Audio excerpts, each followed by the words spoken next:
Les Sagittaires, bienvenue à vous dans votre podcast pour l'astrologie du mois de juin. Si vous êtes Soleil en Sagittaire, Lune en Sagittaire ou ascendant en Sagittaire, cette partie de la vidéo est faite pour vous. Les Sagittaires, le mois de juin, c'est le mois où vous réapprenez à créer avec votre cœur et pas avec votre ego.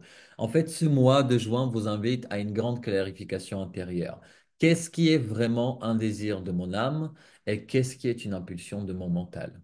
Parce que là, en fait, vous arrivez à un tournant où vous ne pouvez plus créer, aimer ou vous exprimer d'une manière désalignée, en fait. Saturne arrive dans la maison du plaisir, la maison 5.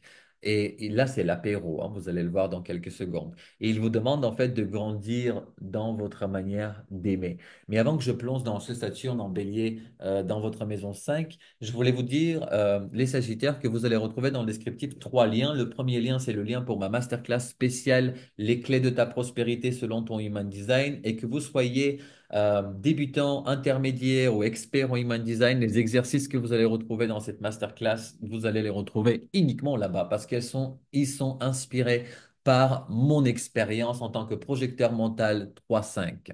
OK, donc ensuite, vous allez retrouver, deuxième chose, le lien pour ma conférence gratuite mensuelle du mois de juin qui s'appelle Le syndrome de l'imposteur, dégage de là et laisse-moi briller. Et troisième chose, bien sûr, la newsletter de Cantorion où chaque semaine, vous recevez euh, une newsletter avec les événements astrologiques de la semaine et comment ces événements viennent impacter plusieurs domaines dans votre vie. Alors, les Sagittaires, Saturne en bélier dans la maison 5 depuis le 25 mai, justement. Il est entré là pour l'apéro. Il va y rester quelques mois et puis il va revenir en poisson dans votre maison 4 un petit moment. Et en février 2026, Saturne va venir s'installer pour 2 ans et demi en bélier. Donc là, c'est pour ça que je dis c'est l'apéro. Vous êtes appelé pendant l'apéro à revisiter votre manière de vivre le plaisir, la passion, la créativité, les romances et votre relation à votre enfant intérieur aussi, en fait. Ce n'est pas forcément en fait fun tout de suite. Ok, Saturne veut du vrai. En plus, Saturne dit, enfin, qui dit Saturne dit sérieux. En fait. Donc, si vous utilisez l'amour ou la création comme une fuite ou comme une validation extérieure, il va vous faire le comprendre. Enfin, il va vous le faire comprendre, en fait. Saturne, je parle. Donc, ce n'est pas une punition, c'est un réalignement. C'est-à-dire que vous devez apprendre à aimer de manière mature, à créer de manière durable et à être vu sans jouer un rôle en fait. OK? Et quand il est rentré justement le 25 mai, là, Saturne pour cet apéro, il y a l'apéro avec vous et Saturne, mais il n'est pas seul. Il a été conjoint à Neptune.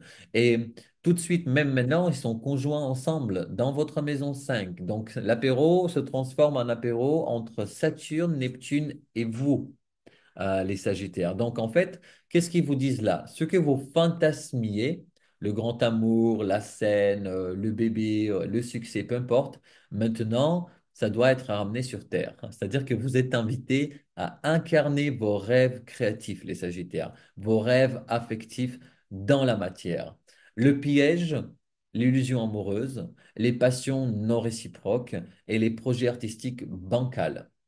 OK? Le cadeau, bah, c'est une œuvre, une relation ou un projet ancré, sincère et puissant qui vient de la voix de votre cœur, qui est représenté par cette maison 5. Et ensuite, le 10 juin, les Sagittaires, Jupiter, votre planète, va entrer dans votre maison 8. Votre planète, parce que Jupiter gouverne le signe du Sagittaire. OK?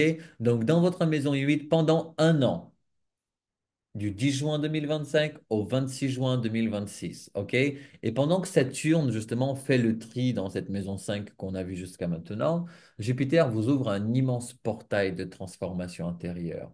OK? Vous plongez dans cette maison 8 dans l'intimité, dans les partages profonds, dans la sexualité sacrée, dans les ressources communes, justement. Donc, c'est un mois où vous pouvez guérir des blessures anciennes qui sont liées à l'amour, à la perte, à la dépendance. Et Jupiter ici veut que vous appreniez à recevoir et pas juste à donner ou à conquérir, en fait. OK? Bon, en même temps, au début, vous allez peut-être pas vraiment ressentir cet effet de Jupiter parce que là, à partir du 10 juin, on va dire le mois de juin, le mois de juillet, Jupiter sera au carré justement de ce qui se passe dans votre maison 5, c'est-à-dire de ce qu'on a vu juste avant, Saturne et Neptune en bélier. Donc, en fait, le feu de la passion peut entrer en conflit avec les peurs d'engagement quelque part. Donc, vous voulez vibrer, mais vous voulez aussi être libre. Vous voulez guérir, mais vous voulez aussi garder le contrôle. Et ce carré, en fait, il vient vous dire, il est temps de faire confiance à ce qui est profond, même si ça fait peur. Il est temps de lâcher ce qui ne résonne plus, en fait, même si c'était beau sur le papier. OK? Voici des exemples concrets de manifestations possibles pour moi pour ce mois de juin, pour vous, les Sagittaires. Vous mettez fin à une histoire d'amour ou à une collaboration artistique parce qu'elle n'est plus alignée malgré l'attachement. C'est possible.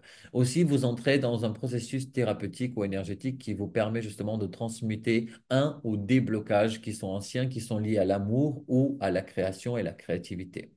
Voici 5 conseils pour incarner ce mois de transformation, les Sagittaires. D'abord, clarifiez vos élans. Créez-vous pour briller ou créez-vous pour contribuer? Est-ce que vous aimez vous pour combler ou est-ce que vous aimez pour rencontrer? OK? Deuxième point, deuxième conseil, transformez vos blessures. Jupiter, en fait, vous tend la main pour guérir ce qui semblait irrémédiable quelque part. Troisième conseil, c'est de travailler avec votre enfant intérieur parce que c'est lui qui détient le feu sacré de votre créativité. Quatrième conseil, soyez authentique dans vos relations. Pas besoin de rôle, pas besoin de charme, pas besoin de drame, pas besoin d'idées spéciales qui sont prises de quelqu'un d'autre ou d'idées d'entreprise quelque part. Plantez une graine qui est sincère en fait. OK? Ensuite, ce que je voulais vous dire, c'est que je donne une phrase mantra pour chaque signe pour le mois de juin et votre mantra pour vous, les Sagittaires, c'est je crée avec mon cœur pas pour plaire. Je me laisse transformer par l'amour vrai. Ok, les Sagittaires, je ne sais pas où est-ce que je vais vous retrouver. Est-ce que c'est dans la masterclass spéciale prospérité, comment devenir prospère? Est-ce que c'est sur le live, sur la conférence gratuite du mois de juin sur le syndrome de l'imposteur? Ou est-ce que c'est encore sur la newsletter? Je ne sais pas, peu importe, c'est vous qui décidez. Moi, ça me fera super plaisir de vous voir où que ce soit. Donc, prenez soin de vous, je vous aime, je vous embrasse et je vous dis à très vite les Sagittaires. Bisous, bisous.